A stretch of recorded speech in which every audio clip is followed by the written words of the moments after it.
Live from New York, it's Saturday night. Hello, Adam Ryan Donato. Hello, welcome to another Hard Review, and I am here to talk about Saturday Night. This is the new movie from Jason Wrongman. I need to let you guys know something. I hate Jason Wrongman. I know his name is Reitman. I hate him, so he's Wrongman. I also hate Gil Kenan too, even though both these guys have made good movies. Gil Kenan is the guy responsible for Monster House, which is a movie that I love from my childhood. And then even Jason Reitman, I really like, obviously, Juno's good, but I'm also a pretty decent fan of Thank You for Smoking. It's really easy for me to hate Jason Reitman, and it really started with the Ghostbusters Afterlife movie and then the subsequent Ghostbusters Frozen Empire movie. I really hate both of these. I think that they're disgusting and horrible, especially Afterlife. Just the concept of bringing Harold Ramis back in the way that they did, I thought was really perverted and gross. And the fact that they treated it like it was this cute thing that they were doing, fuck you. I was genuinely really upset and offended by that movie. Also, it just sucks and is bad and is annoying and it was unfunny. A Ghostbusters movie is supposed to be funny. So when this movie was announced, I was like, oh, so he made a movie about how his dad had a bunch of funny friends, because his dad is Ivan Reitman, who directed Ghostbusters. Obviously, he's good friends with Bill Murray and all the rest of them. So there's an element of oh, this Nepo baby, fuck him, no talent. But this movie was very alluring to me. The cast is awesome, and it's not awesome in the traditional sense. You expect there to be a bunch of very long-standing popular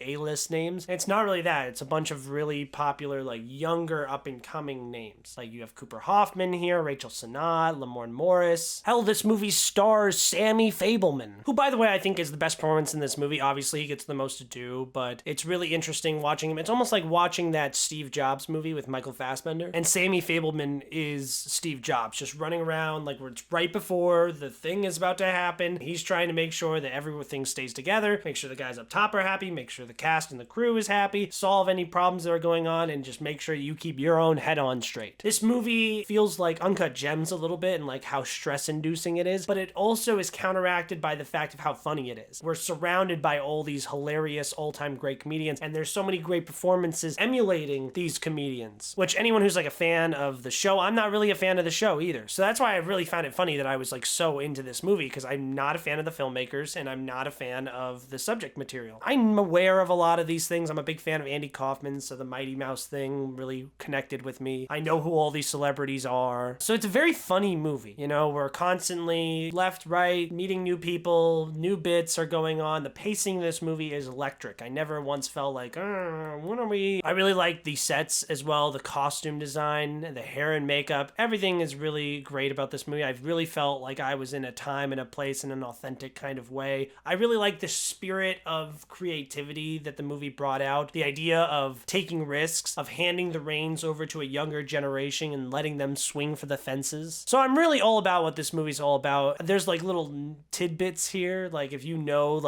what happens in the future with a lot of these characters, it's really interesting having that context with a lot of the scenes that happen in this movie, specifically Chevy Chase's character. I was so damn close to a 5 out of 5. I really was close to loving this movie, but I am going to settle at a 4 out of 5 with a heart. I did really enjoy this movie. I think it's really good. I'm really happy that people are seeing it and that it's making a good amount of money. This is a step in the right direction for Jason Reitman, hopefully, and I'm really excited for this cast and see what they all do going forward, because this was awesome. Just hanging out with a bunch of awesome, funny people for 90 minutes, 100 minutes. The concept is really awesome. 90 minutes before the first showing of one of the most iconic comedic variety shows of our time. Thank you guys so much for watching this review. Like, comment, subscribe. Why don't you guys tell me what your favorite SNL bit is? Mine is when Chance the Rapper went on, and he is usually the guy who does the sports commentating for the Knicks, and he had to fill in for the Rangers game, hockey, and he knows nothing about hockey, doesn't care about hockey at all, and he's just that's what's up.